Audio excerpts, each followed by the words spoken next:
गांव का शांत माहौल। एक पुराना बरगद का पेड़ है। मक्खन सिंह अपना लाल रंग का चमचमाता हुआ पानी पूरी का ठेला लगा रहा है। ठेले पर लिखा है मक्खन के करारे गोलगप्पे, खाओगे तो गाओगे। वो खुश होकर गाना गुनगुना रहा है और पूरियां तल रहा है। मक्खन सिंह खुद से कहता है, आहा, आज गांव वालों को असली तीखा और मीठा चखाऊंगा। दिल्ली का स्वाद अब इस गांव में बजेगा। भैरव सिर झुकाए उदास सा वहाँ से गुजर रहा है। अरे ओ भाई साहब, क्या बात है? सुबह सुबह शक्ल पर 12 बजे हुए हैं। आइए बोहनी करवाइए, एकदम करारा गोलगप्पा खिलाऊंगा। सारी टेंशन छू मंतर।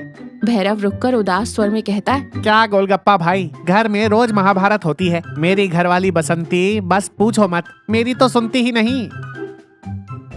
मक्खन सिंह हंसते हुए कहता है, अरे तो इसमें कौन सी बड़ी बात है? बीवी की ना सुनना और बीवी का ना सुनना, यही तो शादीशुदा जिंदगी के 2 नियम हैं। लो, ये सूखी पूरी खाओ और बताओ क्या बात है।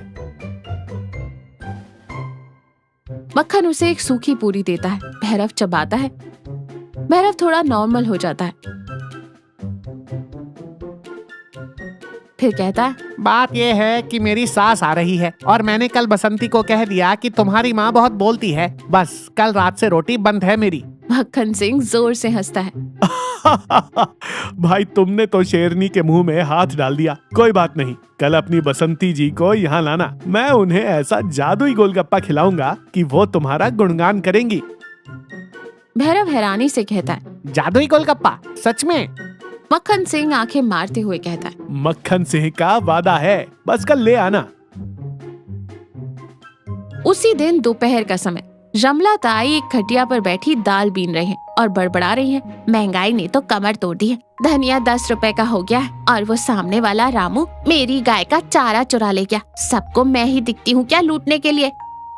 तभी मक्खन सिंह अपना ठेला लेकर वहाँ से गुजरता है और आवाज लगाते हुए कहता है, आ गए करारे तीखे मीठे पुदीने वाले गोलगप्पे। रमला ताई चिल्ला कर कहती है, ए ओ ठेले वाले, यहाँ क्यों शोर मचा रहा है? जा आगे जा, कोई नहीं खाएगा तेरे ये पत्थर जैसे गोलगप्पे। मक्खन सिंह मुस्कुराते हुए ठेला रोकता है।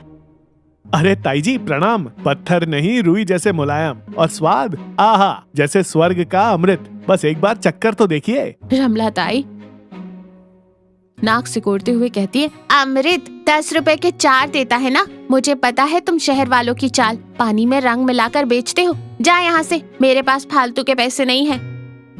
ताई जी, पैसे तो मैंने मांगे ही नहीं। ये लीजिए, मेरी तरफ से एक स्पेशल खट्टा मीठा गोलगप्पा। अगर पसंद ना आए तो ठेला यहीं छोड़कर चला जाऊंगा। रमला ताई थोड़ी झिझकती है, लेकिन मुफ्त का सुनकर मान जाती है। मक्खन सिंह उन्हें पानी पूरी देता है। ताई उसे मुंह में रखती है। चबाते चबाते उनकी आंखें बड़ी हो जाती हैं। अरे ये तो बहुत। वो चबाती रहती है। उनके चेहरे का गुस्सा गायब हो जाता है। मक्खन सिंह मुस्कुराते हुए कहता है, कैसा लगा ताई जी? धनिया और पुदीने का सही हिसाब है ना? ताई थोड़ा नरम आवाज में कहती है, हाँ बुरा नहीं है, लेकिन मैं रोज नहीं खाऊंगी, बता रही हूँ। और हाँ, कल आना, लेकिन धनिया थोड़ा ज्यादा डालना पानी में, समझ गए? जी ताई जी, बिल्कुल। भैरव और बसंती का घर। बसंती गुस्से में झाड़ू लगा रही है। भैरव डरते डरते एक कोने में खड़ा है। बसंती बड़बड़ाते हुए कहती है, मेरी माँ बहुत बोलती है ना, अब खाओ बाहर का खाना। आज भी कुछ नहीं बनाया मैंने। अरे बसंती, मेरी बात तो सुन, वो मैंने ऐसे ही कह दिया था। अच्छा चल, आज तुझे एक नई जगह ले चलता हूँ। बहुत बढ़िया पानी पूरी वाला आया है। बसंती झाड़ू रोक कर कहती है, मुझे नहीं खानी कोई पानी पूरी वूरी। मुझे पता है तुम मुझे बहलाने की कोशिश कर रहे हो। भैरव हाथ जोड़कर कहता है, अरे एक बार चल तो सही। उसने कहा है उसके पास जादुई गोलगप्पे हैं। बसंती थोड़ी उत्सुकता से कहता है, जादुई? ये कौन सा नया नाटक है? चलो देखती हूँ तुम्हारा जादुई गोलगप्पा। मक्खन सिंह ठेले पर खड़ा है। भैरव और बसंती आते हैं। मक्खन भाई, ये रही बसंती, अब दिखाओ अपना जादू। मक्खन सिंह सम्मान से कहता है, नमस्ते भाभी जी, आइए आइए। भैरव भाई तो आपकी तारीफ करते नहीं थकते। बसंती भौं सिकोड़ कर कहती है, मेरी तरफ ये और तारीफ? मक्खन जी, लगता है आपके गोलगप्पे के पानी से कुछ नशा हो गया है जो ऐसी बातें कर रहे हैं। मक्खन सिंह हंसते हुए कहता है, अरे भाभी जी, नशा तो प्यार का होता है। चलिए, आप मेरा स्पेशल मीठा गोलगप्पा खाइए।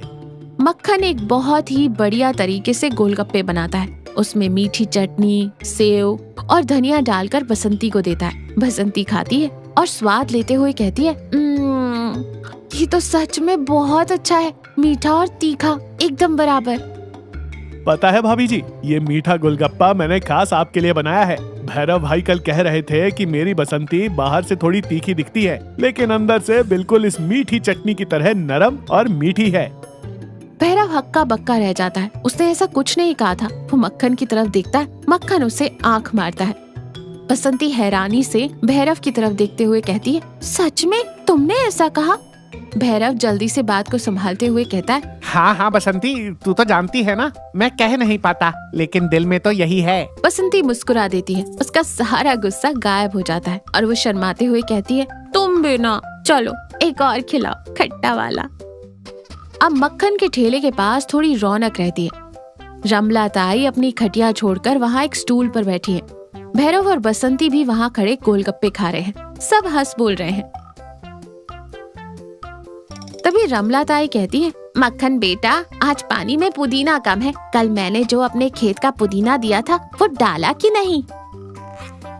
अरे ताई जी, बिल्कुल डाला है। आपके पुदीने के बिना तो मेरे पानी में स्वाद ही नहीं आता। वो तो आज थोड़ा तीखा ज्यादा हो गया। ताई जी, आप रोज यहाँ आ जाती हैं। घर का काम कौन करता है? रमला ताई हंसते हुए कहती है, अरे काम तो होता रहेगा। जब से ये मक्खन आया है, इसके गोलगप्पे खाकर दिमाग थोड़ा शांत रहता है। सारा दिन चिड़चिड़ करने से अच्छा है 10 रुपए में थोड़ी खुशी खरीद लूं। सही कहा ताई जी, इसके गोलगप्पे में सच में जादू है। बसंती की तरफ देखकर भैरव मुस्कुराता है। मेरी तो घर गृहस्थी बच गई। मक्खन सिंह मुस्कुराते हुए सबको देखता है। कोई जादू वादू नहीं है भाई साहब। मक्खन सिंह ठेले पर हाथ फेरता है। थोड़ा भावुक होकर बोलता है, बात गोलगप्पे की नहीं है। बात यह है कि हम सब अपनी अपनी परेशानियों में इतने उलझे रहते हैं कि एक दूसरे के मीठे बोल बोलना भूल जाते हैं। ताई जी सारा दिन अकेली रहती है, इसलिए गुस्सा करती थी। आप दोनों पति पत्नी छोटी छोटी बातों पर लड़ते थे क्योंकि बात नहीं करते थे। सब ध्यान से सुन रहे हैं। मैं तो बस एक गोलगप्पे के बहाने आप सबको यहाँ लाता हूँ। जब आप ये तीखा मीठा पानी पीते हैं तो जुबान का कड़वापन भी बह जाता है। थोड़ा तीखापन, थोड़ी मिठास, यही तो जिंदगी है। जब हम साथ बैठकर खाते हैं, हंसते हैं, तो रिश्ते अपने आप सुधर जाते हैं। असली जादू गोलगप्पे में नहीं, आप लोगों की मुस्कान में है। रमला ताई की आंखों में हल्की सी नमी आ जाती है। भैरव और बसंती एक दूसरे का हाथ पकड़ लेते हैं।